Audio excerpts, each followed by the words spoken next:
जाजपुर जिला व्यासनगर स्थित संस्कृति भवन परिसर में जिला स्तरीय निर्माण श्रमिक कल्याण समारोह कार्यक्रम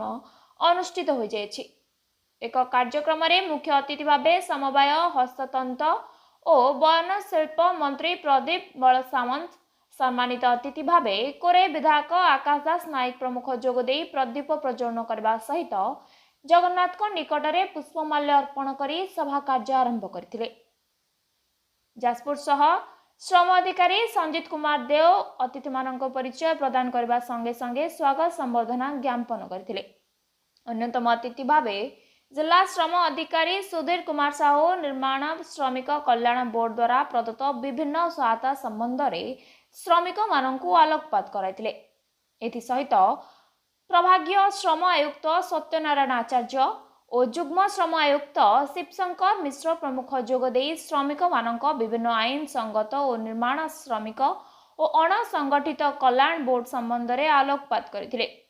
श्रमिक मानक पाखरे किभली राज्य सरकार समस्त जनहितकारी योजना सुविधा रे पहुंची पारिबो से विषय में मुख्य अतिथि समस्त को परामर्श देथिले।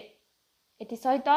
राज्य सरकार को द्वारा अनुमोदित होइतबा समस्त योजना गुड़िक द्वारा श्रमिक भाई माने किभली भाबरे उपकृत होई परिबा सहित निजर आर्थिक सहायता पाई परिबे से विषय में विधायक समस्त को सूचना देथिले। जिल्ला रे मोट 687 जन योग्य निर्माण श्रमिक हिताधिकारी को कार्ड बंटन करने सहित विभिन्न विभागर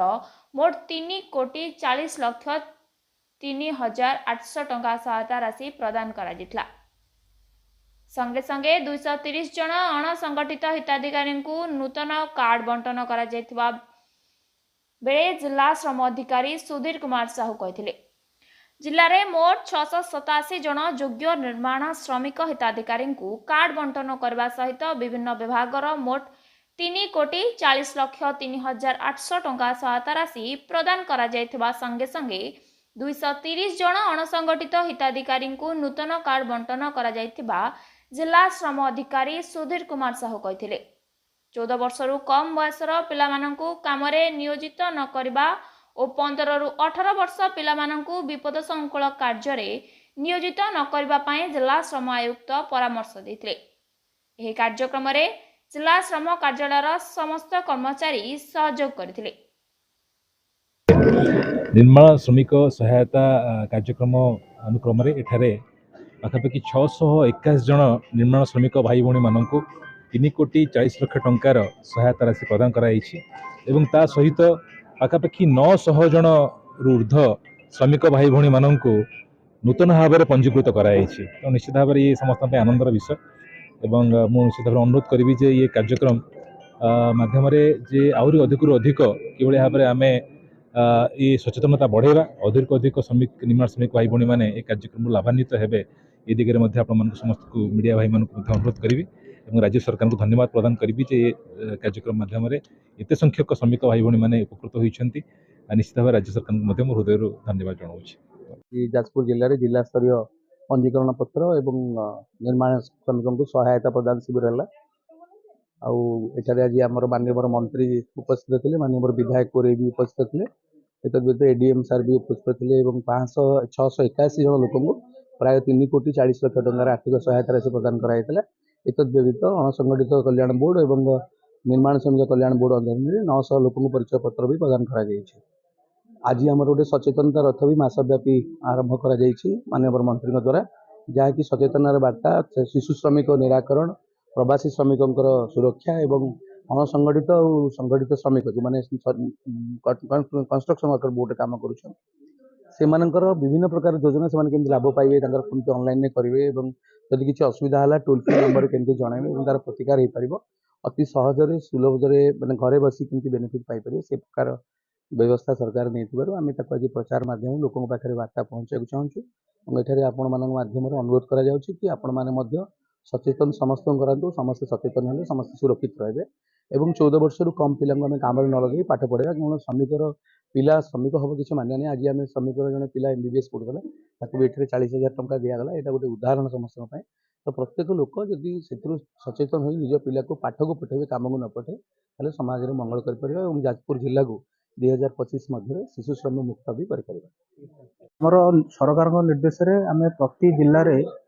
ଆମେ ଏଇଟା ଯେଉଁ ନିର୍ମାଣ ଶ୍ରମିକମାନଙ୍କ ପାଇଁ ତାଙ୍କର ବିଭିନ୍ନ ସହାୟତା ପ୍ରଦାନ କରାଯାଉଛି। ସେଇ ହିସାବରେ ଆମର ଆଜି ଯାଜପୁରରେ ଥିଲା ଆମେ 681 ଜଣ ନିର୍ମାଣ ଶ୍ରମିକଙ୍କୁ ପାଖାପାଖି 3,40,03,800 ଏମିତି ସହାୟତା ରାଶି ପ୍ରଦାନ କରିବାର ବ୍ୟବସ୍ଥା କରାଯାଇଛି। ସେଥିମଧ୍ୟରୁ ଆପଣଙ୍କର ଏଜୁକେସନରେ 207 ଜଣଙ୍କ ପାଇଁ ଏବଂ ମ୍ୟାରେଜରେ 299 ଜଣ, ଆପଣଙ୍କର ପ୍ରସୂତିକାଳୀନ ସହାୟତା ପାଇଁ 13 ଜଣ ଏବଂ ଆପଣଙ୍କର ମୃତ୍ୟୁକାଳୀନ ସହାୟତା ପାଇଁ 83 ଜଣ ଏବଂ ଅନ୍ତ୍ୟେଷ୍ଟିକ୍ରିୟା ପାଇଁ 79 ଜଣଙ୍କୁ ଆମର ତାଙ୍କ ସବୁ ବ୍ୟବସ୍ଥା କରାଯାଇ ତାଙ୍କ ଆକାଉଣ୍ଟକୁ ଯିବା ପାଇଁ ପଇସା। ଏହି ହିସାବରେ ସେମିତି ଆମର ଅଛି ଯେଉଁ ଓଡ଼ିଶା ଅଣସଂଗଠିତ ସାମାଜିକ ସୁରକ୍ଷା ବୋର୍ଡ଼, ସେଥିରେ ବି 6 ଜଣଙ୍କ ପାଇଁ 7 ଲକ୍ଷ ଟଙ୍କାର ମୃତ୍ୟୁକାଳୀନ ସହାୟତା ରାଶି ତାଙ୍କର ନୋମିନିମାନଙ୍କୁ ପ୍ରଦାନ କରାଯିବାର ଆଜି ବ୍ୟବସ୍ଥା କରାଯାଇଛି। ସେଥିପାଇଁ ଆମର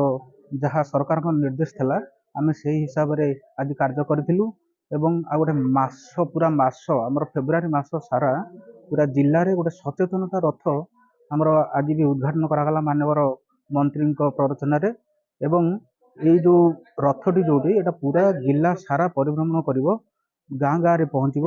ଲୋକମାନଙ୍କୁ ସଚେତନ କରିବ ଯେ ଆମର ବୋର୍ଡ଼ ଅଧୀନରେ କ'ଣ କ'ଣ ସୁବିଧା ରହିଛି ଆଉ ସେଇ ସୁବିଧା ସେମାନେ କେମିତି ସେ ବିଷୟରେ ଜାଣିବେ ଏବଂ ସେଥିପାଇଁ ସେମାନେ ଆବେଦନ କରିବେ।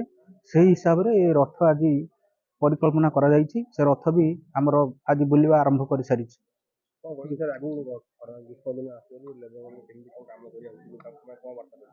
ହଁ, ସେଇଟା ପ୍ରତି ବର୍ଷ ଖରା ସମୟରେ ଆମର ସରକାରଙ୍କ ନିର୍ଦ୍ଦେଶ ରହିଛି ସେ ସକାଳେ କେବଳ ସେମାନେ ଶ୍ରମିକମାନେ କାମ କରିବେ। ଯେମିତିକି ଆପଣଙ୍କର ମ୍ୟାକ୍ସିମମ୍ 11ଟା 11:30 ପର୍ଯ୍ୟନ୍ତ କାମ କରିପାରିବେ, ସକାଳ 6ଟାରୁ 7ଟାରୁ, ତାପରେ ପୁଣି 3:30ଟା ପରେ ସେଇଟା ସେମାନେ କାମ କରିପାରିବେ। ଏ ସମ୍ବନ୍ଧୀୟ ପ୍ରତିବର୍ଷ ଆମର ନିର୍ଦ୍ଦେଶନାମା ଆସେ ସରକାରଙ୍କ ତରଫରୁ, ଏପର୍ଯ୍ୟନ୍ତ ଆସିନି। ସେ ଜେନେରାଲି ଏପ୍ରିଲ ବେଳକୁ ଷ୍ଟାର୍ଟ ହୁଏ।